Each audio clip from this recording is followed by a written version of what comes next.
Be me. 30 years old, work as IT systems administrator for a mid-sized company that keeps threatening layoffs every quarter. Spend most of my days pretending to look busy while RAM prices go up again, and my boss asks why we can't just download more memory. Live in a quiet apartment complex, small one-bedroom, nothing fancy, but it's mine. Been single for 2 years after ex left me for a guy who had his life together better, which apparently means he owned a car made after 2015. Life is boring but peaceful. Just me, my gaming PC that I built when RAM was actually affordable, and my collection of retro movie posters. One Saturday morning, I'm watching The Big Lebowski for the 100th time when I hear a massive crash from next door. Sounds like someone dropped a filing cabinet full of plates. Then I hear crying, like full-on sobbing. Great, new neighbors must be moving in and already breaking shit. Try to ignore it. Turn up the volume on the Dude Abides scene. 10 minutes later, there's frantic knocking on my door. I pause the movie, open the door in my pajama pants and old Nirvana shirt. Standing there is a girl, maybe mid-20s, with tears streaming down her face and what looks like blood on her hand. Behind her is an older woman, probably her mom, looking exhausted. "I'm so sorry to bother you," the girl practically shouts. Then her head jerks to the side and she makes this weird squeaking sound. The mom puts a hand on her shoulder. "We just moved in next door. My daughter accidentally broke our kitchen shelf and cut herself. Do you have any bandages?" The girl's head jerks again and she whispers, "Stupid, stupid, stupid," to herself. I realize she has Tourette's, feel like an asshole for being annoyed. "Yeah, of course, come in. Let me grab the first aid kit." They come inside, the mom apologizing profusely while the girl stands there crying and occasionally jerking her head or shoulder. I get the first aid kit from the bathroom, come back to find the girl staring at my Pulp Fiction poster. "I love that movie," she says loudly. Then her arm jerks and she knocks over my coffee mug on the side table. It shatters on the floor. She starts crying harder. I'm sorry. I'll replace it, I promise." Her tics are getting worse with the stress. Hey, it's okay. It was just a mug, don't worry about it." I clean up the glass while her mom helps her sit down and calm her breathing. Once she's calmer, I bandage her hand. It's not a deep cut, just needs cleaning and a Band-Aid. "Thank you so much," the mom says. We're still getting settled in. I'm Patricia and this is my daughter Lily. Lily gives a little wave and her head jerks again. She has Tourette syndrome. Sometimes new environments make the tics worse. "It's cool, my cousin had it, I get it." This is a lie. I don't have a cousin with Tourette's, but I saw that documentary about it once. Lily looks relieved that I'm not freaked out. "What do you do for work?" Patricia asks, probably trying to make normal conversation. "IT systems admin. Basically, I keep servers running and pretend to understand why the CEO needs 3 monitors. Lily laughs at this, a genuine laugh, then squeaks and her shoulder jerks. "I work at the library," she says proudly. "Shelving books mostly. My manager is really understanding about the tics. Makes sense. Library work is probably good for someone with Tourette's, quiet environment, structured tasks, understanding people." They thank me again and head back to their apartment. I finish watching The Big Lebowski and don't think much of it. Monday comes. I'm at work dealing with Janet from accounting, who insists her computer has a virus because her browser homepage changed. It's literally just because she clicked a button. There's no virus, Janet. You're the virus. Come home exhausted. Boss spent all day talking about optimizing costs, which is code for we're firing people soon. I'm heating up leftover pizza when I hear another crash from next door. Then crying. Part of me wants to ignore it, but I'm not a complete dick. I go over and knock. Patricia opens the door, looking frazzled. "I'm so sorry, Lily had an episode. She knocked over the lamp. I'm trying to clean it up before she steps on glass." "Need help?" "Would you mind? I have to finish cooking dinner and watch her at the same time." I come in. Their apartment is the same layout as mine, but decorated completely different. Lots of plants and colorful curtains. Lily is sitting on the couch in her library uniform, crying into her hands. There's a broken lamp on the floor, glass everywhere. "I'm pathetic," she sobs. "I can't even come home without destroying everything." Her whole body jerks and she starts crying harder. I grab their broom and dustpan, start cleaning up the glass. "You're not pathetic. Accidents happen." "Not to normal people. Normal people don't have arms that randomly decide to punch things." Fair point, actually. I finish cleaning up the glass, sit down on the couch next to her. You know in The Empire Strikes Back when Luke is training with Yoda and he keeps dropping stuff and messing up? She looks at me confused. Yoda doesn't call him pathetic. He just tells him to try again, because failing is part of learning. Did you just compare me to Luke Skywalker? I mean, you both have problems with control. His is the Force. Yours is your nervous system. She actually smiles a little. That's the dumbest thing I've ever heard. Hey, I'm trying here. I'm not a therapist. I'm just a guy who watches too many movies. She laughs. Her shoulder jerks, but she's not crying anymore. Patricia brings over 2 glasses of water. Thank you for helping. You didn't have to. It's no problem. I wasn't doing anything important anyway. This becomes a pattern over the next few weeks. Lily breaks something, I help clean it up. She knocks over a plant, I help repot it. She accidentally throws her phone across the room during a tick, I help find it under the couch. Her mom works night shifts at the hospital as a nurse, so often I'm the only one around when Lily has episodes.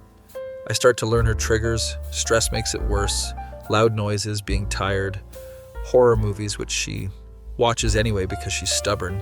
One evening I'm helping her pick up scattered books she knocked off the shelf when she asks, "Why are you so nice to me?" What do you mean? Most people get uncomfortable around my tics. They pretend they don't notice or they stare like I'm a zoo animal, but you just act normal. I mean, you can't help it. Why would I be weird about it? That'd be like being mad at someone for sneezing.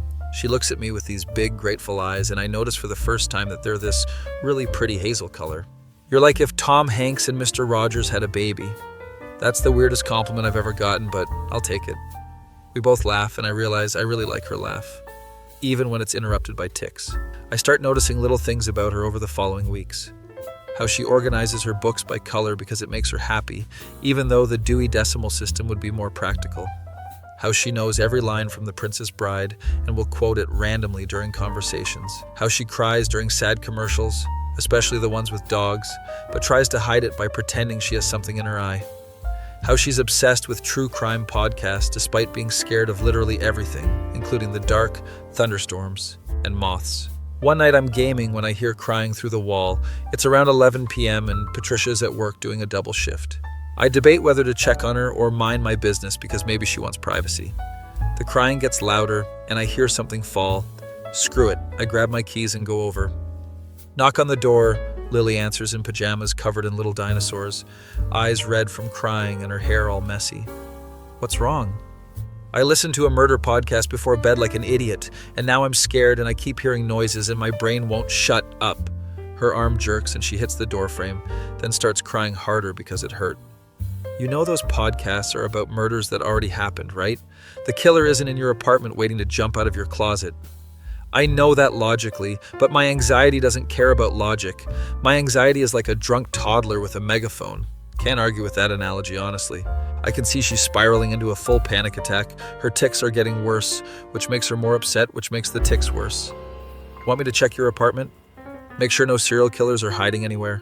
She nods gratefully, wiping her nose on her dinosaur sleeve. I go through her apartment like I'm in a cop show, opening closets dramatically and everything. Closet 1, clear. Bathroom, clear. Under the bed, clear. But you should really vacuum under there. I think I saw dust bunnies having a meeting. She's smiling now, watching me from the hallway, with her arms wrapped around herself. Kitchen, clear. No murderers. Just some dishes that need washing. Hey, I was going to do those tomorrow. Sure you were. That's what everyone says about dishes. I finish my dramatic inspection of every possible hiding spot. Apartment is officially serial killer free, certified safe by a guy who watches way too much CSI. Thank you, she says quietly, and she looks so small and vulnerable standing there in her dinosaur pajamas. Do you want me to stay until you fall asleep? I can watch TV in the living room. I've got nothing important to do. Would you? I know it's stupid, but I'm just really anxious tonight, and Mom won't be home until 6 a.m. It's not stupid. Everyone gets scared sometimes. I once couldn't sleep for a week after watching The Ring. Really? No, but I'm trying to make you feel better about being scared of a podcast. She laughs and some of the tension leaves her shoulders. I settle on her couch with the remote, put on some sitcom rerun. I think it's Parks and Recreation. She goes to her room but keeps the door open so she can see the TV light. Can you keep talking? Your voice is calming. It helps quiet down my brain. So I start doing commentary on the show like I'm a sports announcer or a nature documentary narrator. And here we see Leslie Knope making another terrible decision. Will she ever learn the meaning of work-life balance? Experts say no, she will not. I hear her giggle from the bedroom, and it makes me smile. Ron Swanson approaches. magnificent mustache gleaming in the fluorescent office lighting. He's going to say something about government being useless. Yes, there it is. More giggling, this time interrupted by a small tick, but she sounds happier.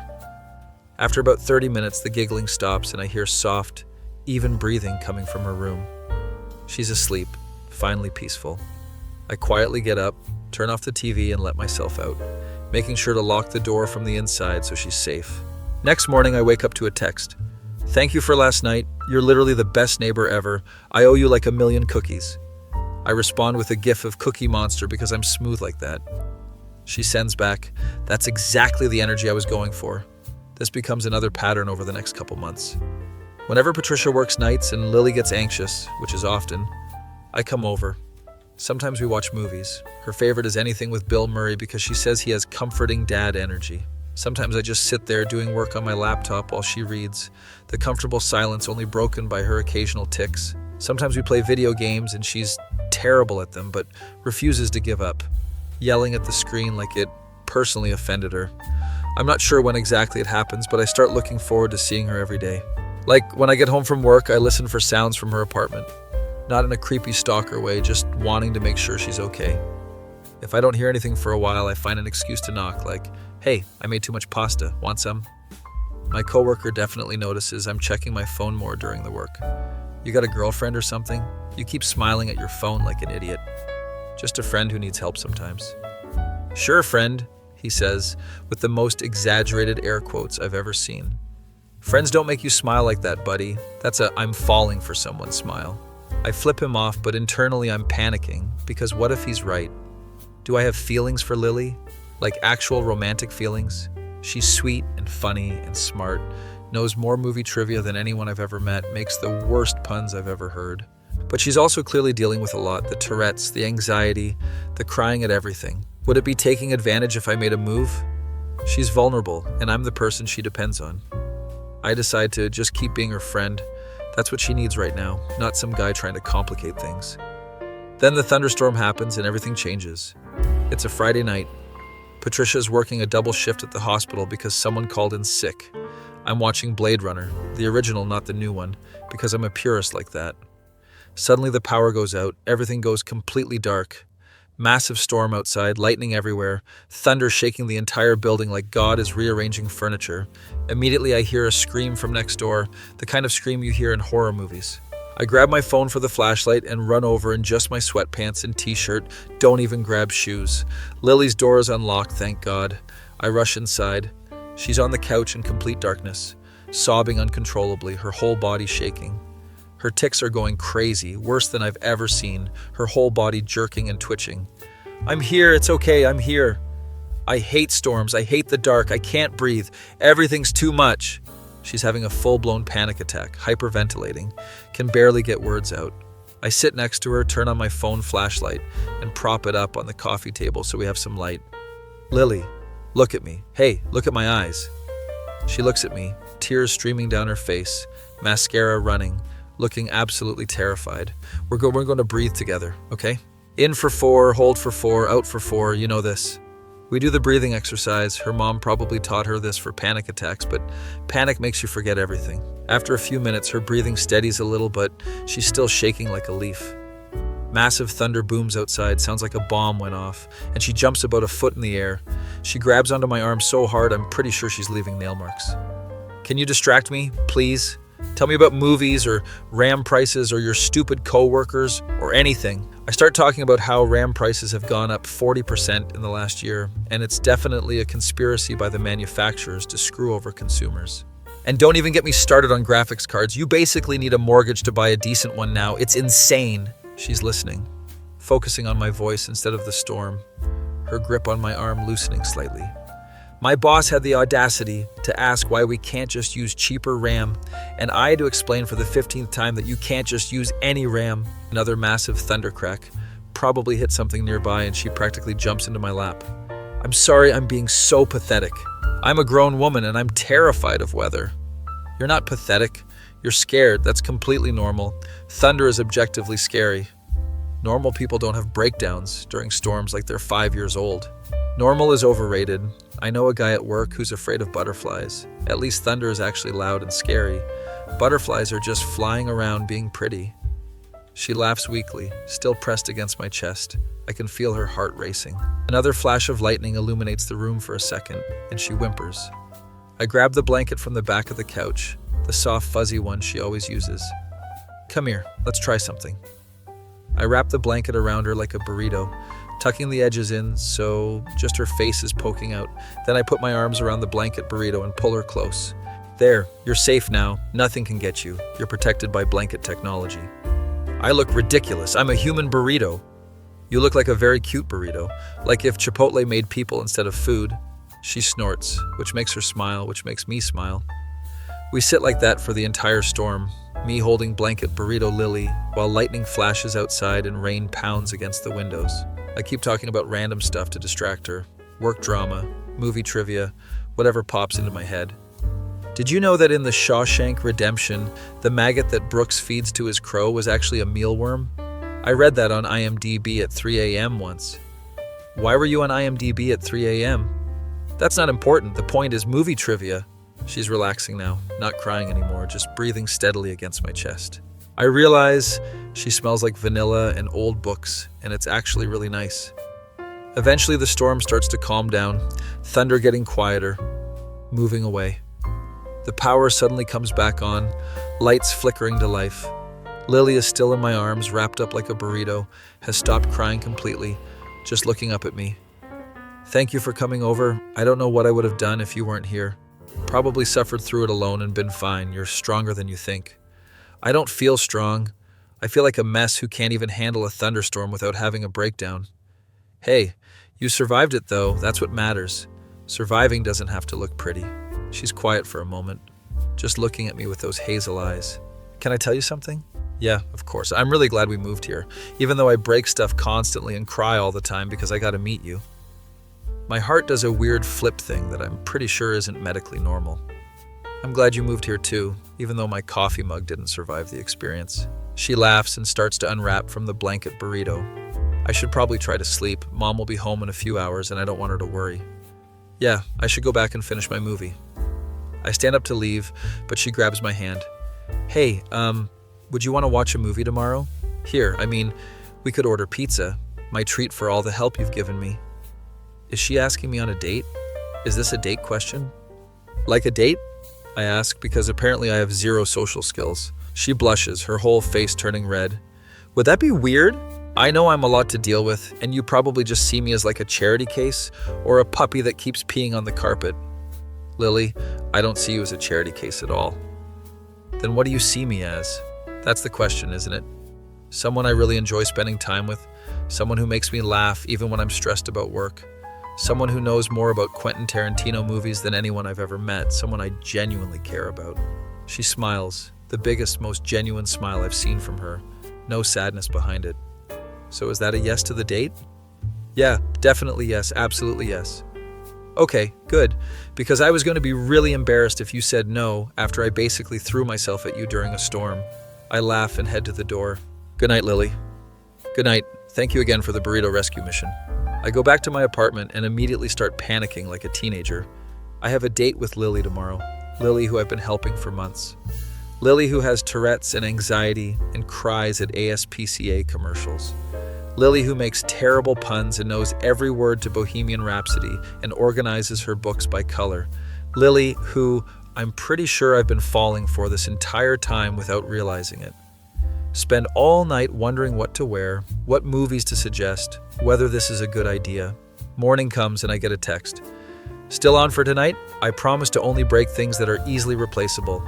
I text back, even if you break something important, I'll help you clean it up. That's kind of our thing now.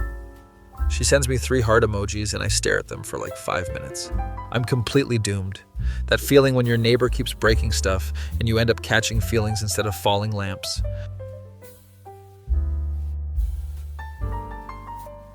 Be me, 6 months after the first date.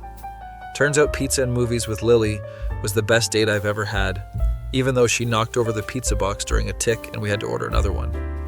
We've been officially dating for half a year now, and I'm happier than I've been in years. Lily still breaks stuff constantly, but now I just buy extra of everything. Backup plates, extra mugs, redundant lamps. Patricia loves me, says I'm the best thing that happened to her daughter, makes me feel like I'm actually doing something right for once. Work is still terrible. Boss just announced another round of restructuring, which means layoffs, and RAM prices hit an all-time high of $200 for 32 GB, which is criminal. But coming home to Lily makes all of it bearable. We have routines now. I come over after work, we watch Jeopardy together. She yells wrong answers confidently. Her tics make her hit the couch during exciting moments. She's been doing better with therapy. Her crying episodes are less frequent. Still happens, but she's managing it better. Everything is going great until my parents announce they're coming to visit. I haven't told them about Lily yet, not because I'm ashamed, but because my parents are judgmental as hell about everything. My mom once criticized my ex for using the wrong fork at dinner. That's the level of uptight we're dealing with. Lily notices I'm stressed when I tell her. Do they know about me at all? I mentioned I was seeing someone, didn't go into details. Are you embarrassed of me because of the Tourette's? Her voice cracks and I can see tears forming. No, God, no, I'm embarrassed of them. My parents are snobs who judge everyone for everything. I grab her hands. They're going to have opinions about you that are completely wrong and unfair, and I don't want their nonsense to hurt you. She wipes her eyes, her shoulder jerks. I want to meet them, though. I'm your girlfriend. That's what girlfriends do. They meet the horrible parents and survive. Have you been watching too many rom-coms again? Yes, but that's not the point. The point is I can handle it. I deal with people staring at my tics every day. She's right, but I'm still worried. My parents arrive on a Saturday. I pick them up from the airport. My dad immediately comments on my car. You're still driving this thing? I thought you'd have upgraded by now. RAM prices are up, Dad. I'm not buying a new car right now. My mom is already critiquing my apartment before she's fully through the door. It's so small. When are you going to buy a real place? You're 30 years old. This is a real place, Mom. People actually live in apartments. It's not a crime. They settle in. I made up the couch for them. My dad complains about the firmness. Dinner that night, I'm taking them to a local Italian place. Lily is meeting us there with Patricia. I'm nervous, like sweating through my shirt nervous. We get to the restaurant first. My mom is already complaining about the decor. Very casual, isn't it? I thought you'd take us somewhere nicer. It's the best Italian food in the area, trust me. Then Lily walks in with Patricia, and my heart does that stupid flutter thing it always does. She's wearing a nice dress, obviously tried really hard, looks beautiful. Then her head jerks to the side as she waves, and I see my mom's face change. Oh no. Introductions happen. Lily's handshake is interrupted by a tic. She apologizes immediately. Sorry, I have Tourette syndrome. My body just does things sometimes. She's trying to be light about it, but I can see she's nervous. My mom gives this fake smile. Oh, how interesting. We sit down, order food. Lily is trying so hard to make conversation. So you're both teachers? That must be so rewarding. My dad taught high school English. My mom taught elementary school. Both retired now. It was a respectable career, my mom says. Not like these days where everyone wants to be an influencer or a YouTuber. Lily laughs. I work at the library, so I'm keeping it pretty old school. Then she knocks over her water glass during a tic. It spills across the table. She immediately starts crying. I'm so sorry, I'll clean it up. I grab napkins, help her clean it up. It's fine, accidents happen.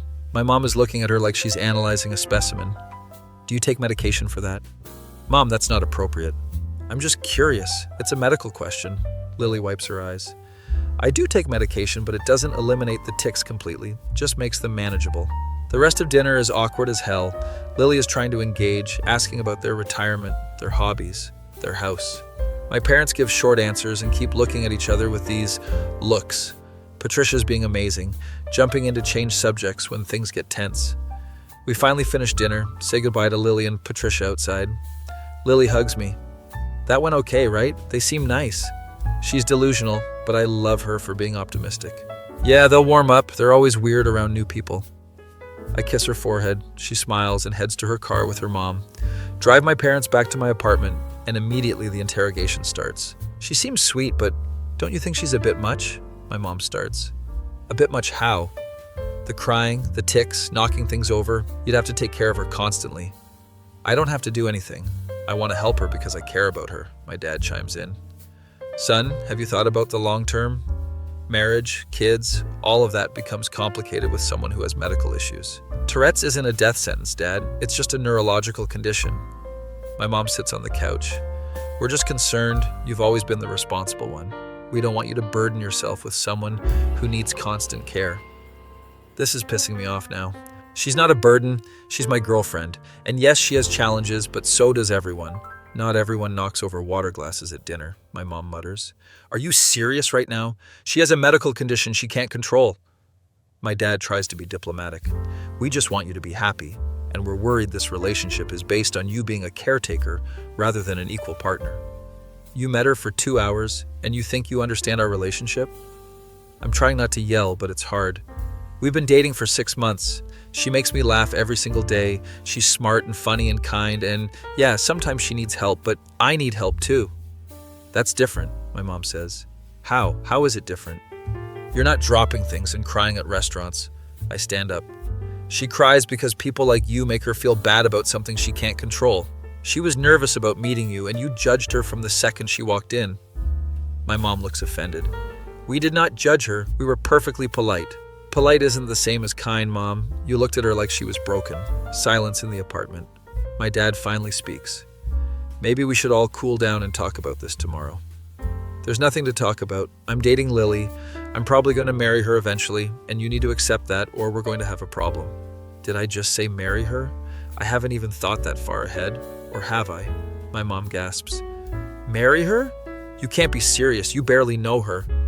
I know her better than you know her after one dinner where you made her feel terrible. I grab my keys. I'm going out. I'll be back later. Don't wait up. I leave before they can respond, drive straight to Lily's apartment. Knock on the door, Patricia answers. Everything okay? Is Lily here? She's in her room. Go ahead. I go to her room, knock softly. She tells me to come in. She's in her dinosaur pajamas again, eyes red from crying, watching Friends on her laptop. Your parents hate me, don't they? She's not even looking at me, just staring at the screen. I sit on her bed. They don't know you. They just saw the tics and made assumptions. I knew this would happen. Everyone's parents hate me. I'm the girlfriend that comes with a warning label. Tears are streaming down her face now. My ex's parents told him I was too high maintenance, that he could do better, and eventually he agreed with them. I didn't know she had a serious ex. She never talks about past relationships. I'm not him, and I don't care what my parents think. Yes, you do? They're your parents. And they're right. I am high maintenance. You have to help me constantly. I help you because I love you. The words come out before I can stop them. We both freeze. Did I just say I love her? I guess I did. She's staring at me now, tears still on her cheeks. What did you say? I said I love you, and I'm pretty sure I've loved you since you knocked over my coffee mug on the first day and cried about it. That's the dumbest reason to fall in love with someone. Yeah, well, I'm a pretty dumb guy sometimes. She launches herself at me, hugging me so tight I can barely breathe. I love you too. I've loved you since you checked my apartment for serial killers and did dramatic clearances of every room. We're both laughing and crying now. She pulls back to look at me. But what about your parents? They'll come around or they won't, but either way, I'm choosing you. You can't choose me over your parents. Watch me. I'm a grown man who can make his own decisions, and I'm deciding that you're more important than their approval. She kisses me, and I forget about everything else for a moment. When we break apart, she's smiling through tears. Your mom is going to hate me even more now. Probably, but my mom hates everyone. She once wrote a Yelp review complaining that a restaurant had too many windows. Lily laughs, the real laugh that I love. I stay with her that night. We fall asleep watching Friends, her head on my chest. Next morning, I have to face my parents, drive back to my apartment. They're both up, drinking coffee in silence. We need to talk, my dad says. I know, and I'm sorry for yelling, but I'm not sorry for what I said. My mom sets down her coffee. We talked last night after you left. We may have been too harsh on the girl. Her name is Lily. On Lily, we were too harsh on Lily. My dad nods. We're just worried about you. That's what parents do. We worry about our kids no matter how old they are. I get that. But Lily isn't a problem to be worried about. She's the person who makes me happiest. My mom sighs. She does this dramatic sigh thing when she's about to admit she's wrong. I suppose we didn't give her a fair chance. We saw the Tourette's and made assumptions about what that meant for you. It means I keep extra dishes in the cabinet and I've become an expert at cleaning up spills. That's what it means. And you're happy? My dad asks. Happier than I've been in years. She makes me laugh. She gets my movie references. She doesn't judge me for spending too much money on computer parts. My mom almost smiles at that. Well, I suppose that's what matters then, that you're happy. Does this mean you'll give her another chance? They look at each other, have one of those silent parent conversations. We'll try. No promises that we'll be perfect, but we'll try to see what you see in her. It's not a full acceptance, but it's something. Thank you, that's all I'm asking. Spend the rest of their visit trying to rehabilitate Lily's image. Show them photos of us together. Tell them stories about her job at the library. She has a whole section of kids who specifically request her for story time because she does funny voices, I explain. My mom seems impressed by this. And she's really into classic movies. She's the only person I know who's seen every Hitchcock film, I add. My dad perks up at this. Really? Which is her favorite? Rear Window? She says it's the perfect thriller. Excellent choice, my dad admits.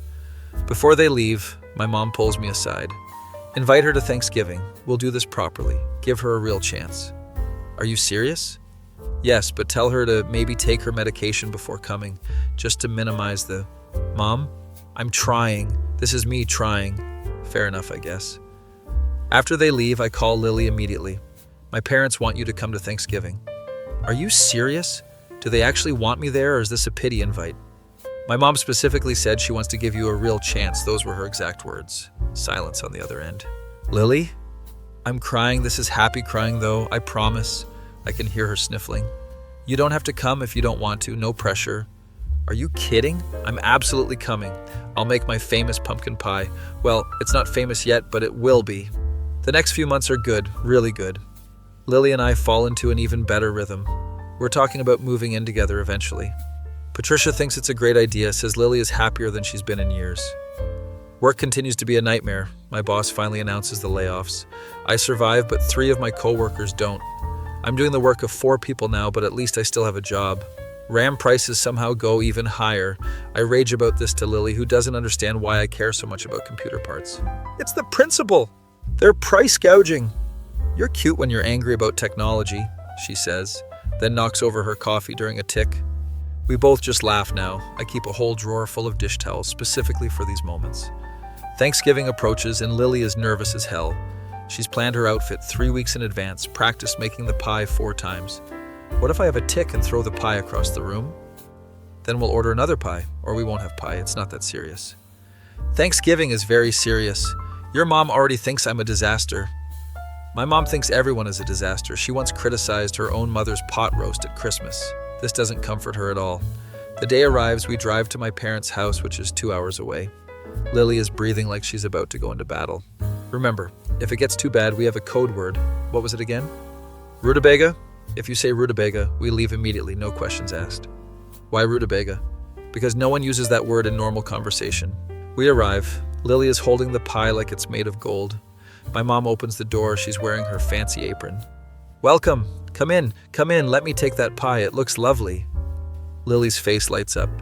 Thank you. It's pumpkin with a graham cracker crust, my grandmother's recipe. We get inside. My dad is watching football. He actually gets up to shake Lily's hand. Good to see you again, Lily. Glad you could make it. Her head jerks, but she's smiling. Dinner prep is chaotic. My mom has a military schedule for when everything needs to be done. Lily offers to help. My mom initially declines, but Lily insists. I'm actually pretty good at peeling potatoes. It's repetitive and calming. They work together in the kitchen. I'm listening from the living room with my dad. I hear them talking, actually talking, not just polite small talk. So you work at the library? That must be nice, quiet, my mom says. It's actually not that quiet. Kids come in for story time and they're loud, but I love it. Do you read to them? Yeah, I do voices and everything. Last week I read Where the Wild Things Are and did the monster voices. The kids loved it. My mom laughs. Actually laughs. I haven't heard her laugh like that in years. Dinner happens. It's going well, almost suspiciously well. Lily knocks over her water glass again, but this time my mom just hands her napkins. Happens to everyone, don't worry about it. Lily looks like she might cry from happiness. We're eating and my dad asks Lily about movies. So I hear you're a Hitchcock fan? Lily's eyes light up. Oh my God, yes. He's a genius. The way he builds suspense is incredible. They spend the next 20 minutes discussing camera angles and psychological thrillers. My mom is watching this interaction with interest. After dinner, we're having pie, Lily's pie, which turned out perfect. This is delicious, my mom admits. Really? You're not just being nice? I don't say things just to be nice. If it was bad, I'd tell you. This is genuinely good pie. Lily is glowing. This is going better than I could have hoped. Later, While Lily is in the bathroom, my mom pulls me aside. I like her. I was wrong about her. She's good for you. Really? Yes, really. She's smart. She's kind. She clearly loves you. And she makes excellent pie, which is important. Thanks, Mom. That means a lot. But if you two get married, we're not having the ceremony outside. Your aunt's wedding was outside, and it was a disaster. Bugs everywhere. We're not even engaged yet. Yet being the key word, I saw how you look at her. You're going to marry that girl. She's not wrong, but I'm not admitting it. Drive home that night. Lily is exhausted but happy. Your parents like me. They actually like me. Told you they'd come around.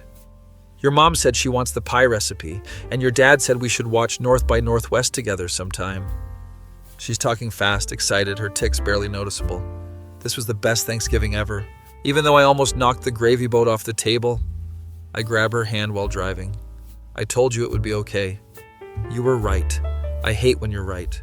We get back to the apartment complex, walk to her door. Thank you for not giving up on me when your parents were being judgmental. Thank you for giving them another chance even though they didn't deserve it. She kisses me goodnight and I watch her go inside. Walk back to my apartment feeling like everything is finally falling into place. My parents approve. Lily is happy. Work still sucks, but at least I have RAM for my computer even though it cost way too much. Life is good. I'm gonna marry this girl someday. Probably soon. My face when my parents went from judging my girlfriend to asking for her pie recipe in 6 months. That feeling when you stand up for the person you love and they love you even more for it.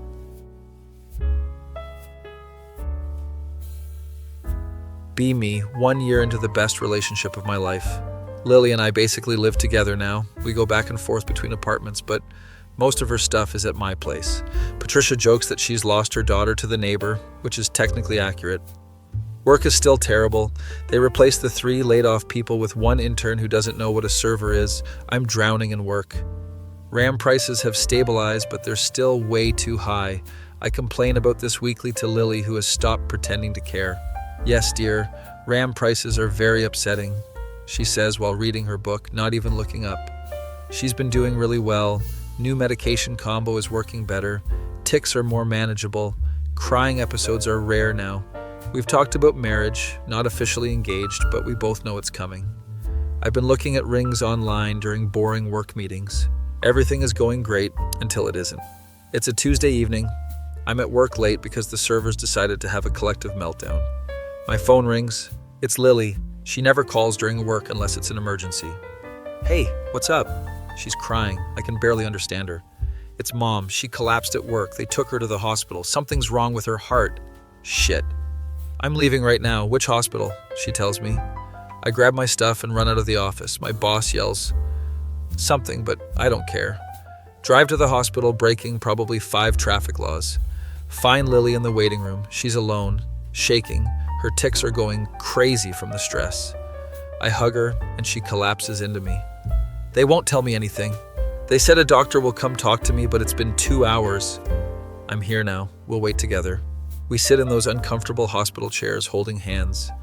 Her whole body is jerking. Stress makes the Tourette so much worse. Finally, a doctor comes out, older guy with tired eyes. Are you Patricia's daughter? Yes. Is she okay? The doctor sits down. Your mother had a massive heart attack. We've stabilized her for now, but the next 24 hours are critical. Lily starts crying harder. Can I see her? She's in the ICU. You can see her, but only for a few minutes. We follow the doctor to the ICU. Patricia looks so small in the hospital bed, hooked up to machines. Lily goes to her side, grabs her hand. Mom, it's me. You're going to be okay. You have to be okay. Patricia opens her eyes slightly. Baby, I'm tired. I know, but you have to fight, please. Patricia looks at me standing by the door. Take care of my girl. You're going to take care of her yourself. You're going to be fine, I say, but my voice cracks. Promise me, Patricia says. I promise, but you're going to be fine. A nurse comes in, says we need to let her rest. We go back to the waiting room. Lily is a wreck. She's going to die. I know she is. Everyone leaves me. Hey, don't think like that. She's strong. She's a nurse. She knows how to fight. We spend the night in the hospital. Lily crying, me holding her, both of us drinking terrible coffee from the vending machine. Morning comes. The doctor comes back. His face tells us everything before he speaks. I'm so sorry, your mother passed away about an hour ago. We did everything we could, but her heart was too damaged. Lily screams, an actual scream, and collapses. I catch her, hold her while she sobs into my chest. The next few days are a blur. Funeral arrangements, calling relatives, dealing with paperwork, all while Lily is barely functional. She's not eating, barely sleeping. Her tics are constant. She's regressed to how she was when we first met. My parents come to the funeral. My mom actually hugs Lily and tells her everything will be okay. The funeral is small. Patricia didn't have much family, mostly her co-workers from the hospital. Lily can barely stand. I have to hold her up during the service. She doesn't cry though. I think she's out of tears. After the funeral, back at Patricia's apartment that Lily still has the keys to, she finally breaks. I don't know how to do this without her. She was the only person who understood me before you. She's throwing things now, not because of tics, but because she's angry. Why did this happen? Why did she leave me? She didn't want to leave you. This wasn't her choice.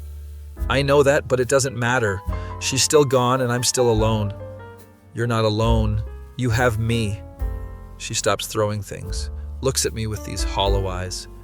For how long? Until you realize I'm too broken to deal with? Until you leave like everyone else? This pisses me off. I'm not leaving you. I love you. How many times do I have to say it? You say it, but people who love you aren't supposed to leave. She's spiraling. I can see it happening. I grab her shoulders, make her look at me. Your mom didn't leave you by choice. She had a heart attack. That's not abandonment. That's tragedy. It feels the same. I know it does, but Lily, listen to me. I am not going anywhere. You could break every object I own and I would still be here. She finally cries. Real tears, collapses into my arms. We sit on Patricia's couch and she sobs for what feels like hours. I don't know how to live without her. You're not living without her. You're living with the memory of her, and you're living with me. What if I can't do this? Then I'll help you. That's what I'm here for, to help you through the impossible shit. Over the next few weeks, I basically move into Patricia's apartment with Lily. She can't sleep alone, has nightmares about her mom dying. I hold her every night while she cries herself to sleep. Her tics are out of control, worse than I've ever seen. Stress is destroying her. She breaks stuff constantly, doesn't even apologize anymore, just stares at the broken pieces.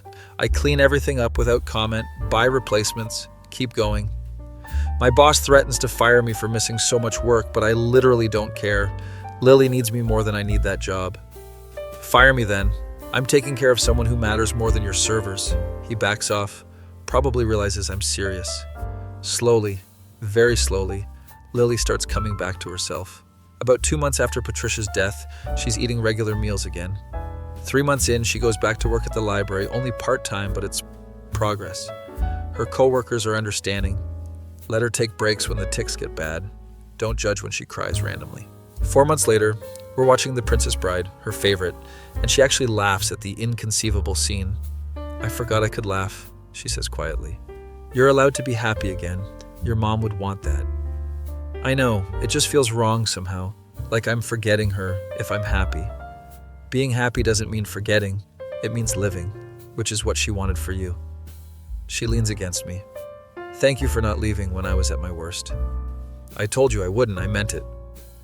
We sit in silence for a while, just existing together. I think we should move, she says suddenly. What? This apartment. Every corner reminds me of her. I can't heal here. She's right. Makes sense, actually. Where do you want to move? Your place? Or maybe we get a new place together. Something that's ours? We can do that. We can do whatever you need. She turns to look at me. Move in with me officially, not just sleeping over. Actually live together. Are you sure? That's a big step. I'm sure. I want to build a life with you. A life that honors my mom but isn't stuck in grief. Okay, let's do it. Let's find a place together. Her eyes light up. First time I've seen genuine excitement since Patricia died. We start apartment hunting, looking for a 2-bedroom, something bigger than my current place. Lily wants lots of windows and space for bookshelves.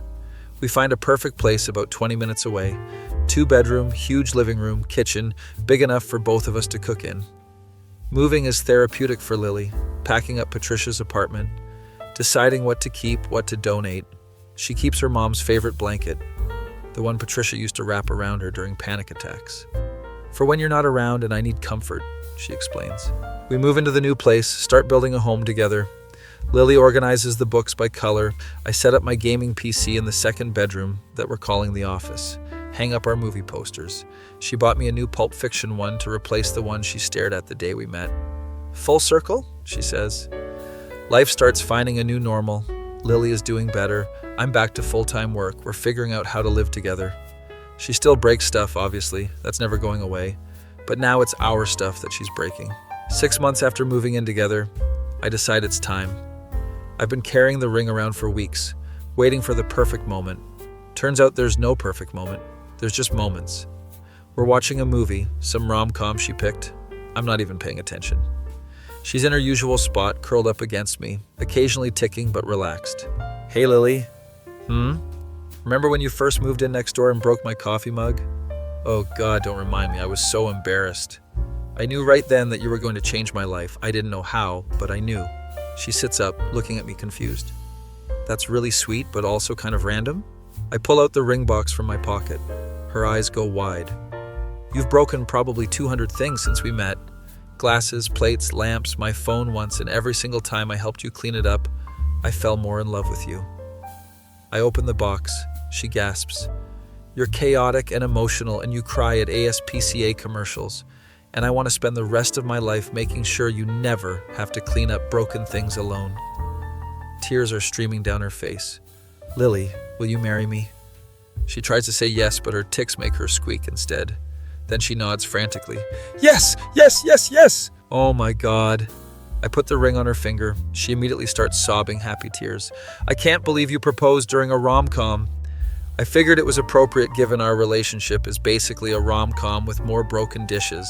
She laughs through tears, kisses me. I love you so much, even though you complain about RAM prices constantly. I love you even though you knocked over my coffee mug on day one. We're both laughing and crying now. She holds up her hand, looking at the ring. It's beautiful. How long have you been planning this? About 6 months. I bought the ring right after your mom died. I knew I wanted to marry you even in the worst moment of our lives. She starts crying harder, happy tears mixed with sad ones. Mom would have loved this. She always said you were the one. She made me promise to take care of you. Figured making it legal was the best way to honor that promise. We sit there for a while, just holding each other. When should we get married? She asks. Whenever you want. Tomorrow, next year. Doesn't matter to me as long as it happens. Spring. I want to get married in spring. New beginnings and all that poetic stuff. Spring it is. Wedding planning is chaos. Lily has opinions about everything. The flowers need to be wildflowers, not roses. Roses are too formal. We need a photo booth with props. People need to have fun. The cake has to be chocolate because vanilla is boring. My mom helps with planning. She and Lily have gotten close. They text each other regularly. My dad walks Lily down the aisle since Patricia can't. Lily cries the entire walk. I'm standing at the altar trying not to cry but failing. She looks beautiful in her dress, simple and elegant, very her. The ceremony is short. We wrote our own vows. I go first. Lily, when you moved in next door and immediately broke my coffee mug, I should have known you'd break into my heart too, in the best way possible. You've made me laugh more than anyone I've ever met. You've taught me that strength isn't about not falling apart. It's about letting someone help you put the pieces back together. I promise to always be that person for you, to clean up every broken dish, to hold you during every storm, to love you through every tick and tear for the rest of my life. She's crying. Everyone's crying, actually. Her turn. I wrote this down because I knew I'd forget everything otherwise. She pulls out a piece of paper with shaking hands. You saw me at my worst on day one, crying over a broken mug and a cut hand, and you didn't run away. Most people see my Tourette's and see broken, but you've only ever seen me. You've held me during panic attacks. You've made me laugh when I wanted to cry. You've loved me through losing my mom, which was the hardest thing I've ever experienced. You've never made me feel like a burden. Even though I know I can be a lot, I promise to always laugh at your terrible movie references, to listen to you complain about computer parts I don't understand, to love you with every piece of my chaotic heart, even if my tics make me throw the wedding cake later. Everyone laughs. I'm definitely crying now. We exchange rings, hers already on her finger. I put mine on. You may kiss the bride. I kiss her and everyone cheers. Reception is perfect. Lily's co-workers from the library came, my work friends, family from both sides. We do our first dance to Can't Help Falling in Love because Lily loves Elvis. During the dance, her shoulder jerks and she steps on my foot. Sorry, I'd let you step on my foot 1,000 times. That's the dumbest romantic thing you've ever said. Yeah, but you love me anyway. Yeah, I do. Speeches happen. My dad talks about how wrong he was about Lily initially. I judged her on one dinner, and I was completely wrong. She's the best thing that ever happened to my son, and I'm grateful she forgave us for being idiots. My mom tells an embarrassing story about me as a kid, but ends it with, and I'm so happy he found someone who loves him as much as Lily does. Lily's boss from the library talks about how the kids at story time ask for her specifically. She brings joy to everyone she meets, even when she's struggling. That's a rare quality. No one mentions Patricia directly, but there's an empty chair with flowers at our table, a small memorial. Lily sees it and starts crying, but smiles through tears. She's here, I can feel it. Cake cutting happens. Lily is terrified she'll tick and destroy it. We cut together, both our hands on the knife. It goes perfectly. Everyone claps. She looks so relieved. Later in the night, slow dancing to some Frank Sinatra song, she looks up at me. Thank you for not giving up on me when things got hard. Thank you for letting me in when things got hard.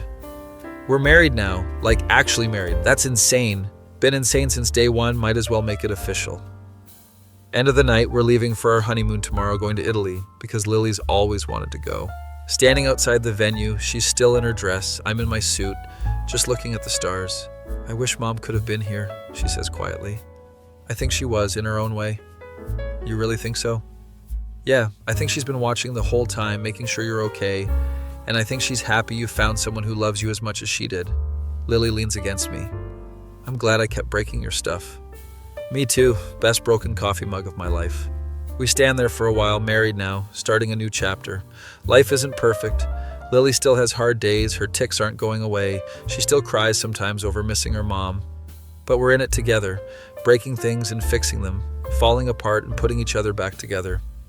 My work still sucks, RAM prices are still too high, but I have Lily and that makes everything else bearable. We go home that night to our apartment full of books organized by color and movie posters and extra dishes in the cabinet. Home isn't a place anymore. It's a person. It's her.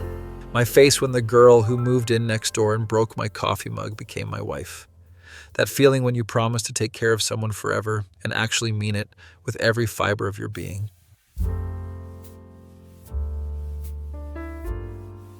Be me, Lily. 25 years old, work at the library shelving books because it's one of the few jobs where my tics don't get me fired. Have Tourette syndrome since I was 12. It sucks. My body just randomly decides to punch things or make weird noises. Live with my mom, Patricia, who's basically a saint for putting up with me my entire life. Just moved to a new apartment complex. Mom thought a change of scenery would be good for my anxiety. Spoiler alert, moving is not good for my anxiety. New places make my tics worse. First day in the new apartment, I'm trying to organize the kitchen when my arm decides to have a mind of its own. I watch in horror as my hand smacks the shelf and the entire thing collapses. Glass everywhere. I cut my hand. I start crying because of course this happens. I'm so pathetic, I yell to no one. My shoulder jerks and I knock over a box of dishes, more breaking sounds. Mom comes running in from the bedroom. Honey, it's okay, accidents happen. I've been here for 2 hours and I've already destroyed the kitchen. I'm crying so hard I can barely see. My tics are going crazy from the stress. Blood is dripping from my hand onto the floor. Mom looks at the cut. We need bandages. I think they're still packed. Let me check the neighbor. I saw someone next door. No, I can't meet the neighbors like this. Lily, you're bleeding. We don't have a choice. She practically drags me next door. I'm crying and ticking and probably look insane. The door opens and there's this guy, maybe early 30s, in pajama pants and an old band shirt, looking confused. I'm so sorry to bother you, I shout because my volume control is gone. Then my head jerks to the side and I squeak like a dog toy. I want to die of embarrassment. Mom explains about the cut, the guy whose apartment smells like coffee and has amazing movie posters, invites us in. While he's getting the first aid kit, I stare at his Pulp Fiction poster because it's my favorite movie. I love that movie, I say, too loudly. Then my arm jerks and I knock over his coffee mug. It shatters on the floor. I start crying harder because I've known this man for literally 30 seconds and I've already broken his stuff. I'm sorry. I'll replace it, I promise. I'm spiraling. I can feel it happening. My tics getting worse. But he just says, hey, it's okay. It was just a mug. Don't worry about it. He says it so casually, like I didn't just destroy his property. Most people get mad or uncomfortable, but he's just cleaning it up like it's normal. He bandages my hand. He's actually pretty gentle about it. Mom introduces us properly. His name is... Actually, I don't catch it because my brain is still panicking. I learn later his name, but in this moment, I'm just trying not to tick again. He asks what I do. I tell him about the library, expecting the usual, "Oh, that must be nice and quiet" response. Instead, he just nods like it makes sense. We leave, and I'm mortified. "Mom, I broke his mug on day 1. He seemed very understanding about it. He was just being polite. He probably thinks I'm a disaster." "You are a disaster sometimes, but you're my disaster," Mom says and hugs me. Spend the next few days avoiding the neighbor because I'm too embarrassed. Then I have another episode, knock over a lamp, glass everywhere again. Mom is exhausted from her hospital shift. I can see it in her face. There's a knock on the door. It's the neighbor. Apparently he heard the crash through the jail. He offers to help clean up, and Mom looks so grateful. I'm sitting on the couch crying into my hands because I'm so tired of being like this. I'm pathetic. I can't even come home without destroying everything. He sits next to me and compares me to Luke Skywalker. It's the dumbest thing I've ever heard, but it makes me smile. That's the dumbest thing I've ever heard. Hey, I'm trying here. I'm not a therapist. I'm just a guy who watches too many movies. Something about the way he says it makes me feel less broken. This becomes our routine. I break something. He helps me clean it up. He never makes me feel bad about it. Never sighs or rolls his eyes. Just helps. I start looking forward to seeing him, even though it's usually because I've destroyed something. He makes me laugh, does terrible impressions, knows every movie reference I make. One day I'm picking up books I knocked over and I ask, "Why are you so nice to me?" Most people get uncomfortable around my tics. They pretend not to notice or they stare. He just acts normal, like my body randomly jerking is no big deal. I mean, you can't help it. Why would I be weird about it? I've never had someone outside my family just accept me like this. I tell him he's like if Tom Hanks and Mr. Rogers had a baby. He laughs, and I realize I really like making him laugh. Over the next few months, I notice things about him too. How he complains about RAM prices like it's a personal attack on him specifically. How he has this gaming PC that he built himself and talks about it like it's his child. How he watches the same movies over and over because they comfort him. How he's patient with everyone, not just me, like it's just who he is. One night, I make the stupid decision to listen to a murder podcast before bed. Now I'm terrified and hearing noises and I can't sleep, and Mom's at work. I'm crying and my anxiety is through the roof. I know I shouldn't bother him, but I'm scared. I knock on his door. He answers looking concerned. I explain about the podcast and he doesn't laugh at me or tell me I'm being ridiculous. Instead, he goes through my entire apartment doing dramatic clearances like he's in a cop show. Closet 1, clear. Bathroom, clear. I'm smiling despite being scared because he's so extra about it. He offers to stay until I fall asleep, and I'm so grateful I could cry. He sits on my couch doing commentary on parks and recreation, and his voice is so calming. I fall asleep feeling safe for the first time in hours. This becomes another pattern. Whenever I get anxious at night, he comes over. Sometimes we watch movies, sometimes he just exists in the same room while I read. I'm starting to realize I have feelings for him, like actual romantic feelings, but he's probably just being nice because he feels sorry for me. I'm the girl who cries at commercials and breaks everything she touches. Why would he want more of this? Then the thunderstorm happens and everything changes. I hate thunderstorms, have since I was a kid. The loud noises trigger my anxiety like nothing else. Mom's at work, the power goes out, and I completely lose it. I'm having a full panic attack, hyperventilating. My tics are out of control. Suddenly he's there, rushing in, and I've never been so happy to see anyone. He helps me breathe, talks to me about RAM prices of all things, and it's working. Then he wraps me in my blanket like a burrito and holds me. I feel so safe, even with the storm raging outside. We sit like that for the entire storm. His arms around me, his voice keeping me grounded. When the power comes back on, I look up at him, and our faces are so close. I want to kiss him, but then my head jerks and the moment passes. I'm disappointed but also relieved because what if he doesn't feel the same way? But then I think, screw it, life is short, I should just ask. Hey, would you want to watch a movie tomorrow? We could order pizza, my treat. He asks if it's a date and I'm panicking. Would that be weird? I know I'm a lot to deal with and you probably just see me as a charity case. But he says he cares about me. that he enjoys spending time with me. I ask him on a date and he says yes. I send him heart emojis and immediately regret it, because what if that's too much? But he doesn't seem to mind and I'm so happy. I could burst. The date is perfect, even though I knock over the pizza box during a tick. He just orders another pizza like it's no big deal. We watch The Princess Bride and quote it together, and I've never felt more understood. We start officially dating and it's the best 6 months of my life. Then he says his parents are visiting and I can see that he's nervous about it. Are you embarrassed of me because of the Tourette's? No, I'm embarrassed of them.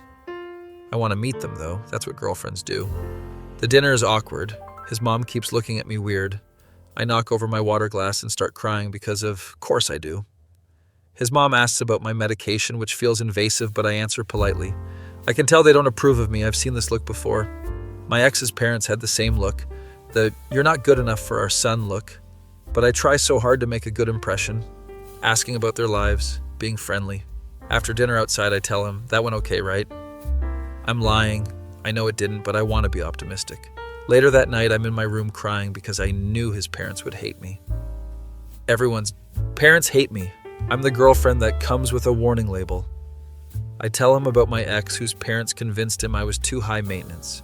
Then he says, I help you because I love you. Wait, what? Did he just say he loves me? What did you say? He says it again and I'm crying, but happy crying. I love you too. I've loved him since the serial killer apartment check, maybe even before that. Over the next few months, his parents slowly come around. They invite me to Thanksgiving and I'm terrified. I practice making pie, plan my outfit, prepare myself for judgment. But Thanksgiving goes well. His mom actually laughs at something I say. His dad talks to me about Hitchcock movies like I'm an actual person with opinions. His mom asks for my PIE recipe at the end of the night. I'm in the car afterwards like, they actually like me. Everything is perfect for a while. We're talking about moving in together officially. Then mom collapses at work and my entire world falls apart. Sitting in the hospital waiting room, I'm spiraling. My tics are so bad I'm hitting myself. I can't stop shaking. He shows up and I collapse into him. The doctor says mom had a massive heart attack. We go see her. She looks so small in that hospital bed. She tells him to take care of me and I'm crying because she's talking like she's saying goodbye. You're going to take care of her yourself. You're going to be fine. But she's not fine. She dies the next morning and I scream. The next few months are the darkest of my life. I'm not eating, not sleeping. My tics are constant. I've regressed to how I was before I met him, maybe worse. But he stays. He doesn't leave even when I'm at my absolute worst. He holds me while I cry, cleans up when I break things, makes sure I eat. One day I'm throwing things, not because of tics, but because I'm angry. Why did she leave me? She didn't want to leave you. I know that, but it doesn't matter. She's still gone and I'm still alone. You're not alone. You have me. For how long? Until you realize I'm too broken? He grabs my shoulders, makes me look at him. I am not going anywhere. You could break every object I own and I would still be here. I believe him. Finally, I believe him. Slowly I start healing. It takes months, but I start laughing again. We move into a new apartment together, something that's ours. I pack up mom's apartment, keep her favorite blanket for comfort. 6 months in our new place, we're watching some rom-com I picked. He asks if I remember breaking his coffee mug on day 1. Oh God, don't remind me, I was so embarrassed. Then he pulls out a ring box. I gasp, I'm not breathing, this is happening. He says I've broken 200 things and every time he fell more in love with me. He proposes during a rom-com and it's so perfect and so us. I try to say yes, but my tics make me squeak instead, so I just nod frantically. Yes, yes, yes, yes! I'm crying happy tears, looking at the ring on my finger. I can't believe you.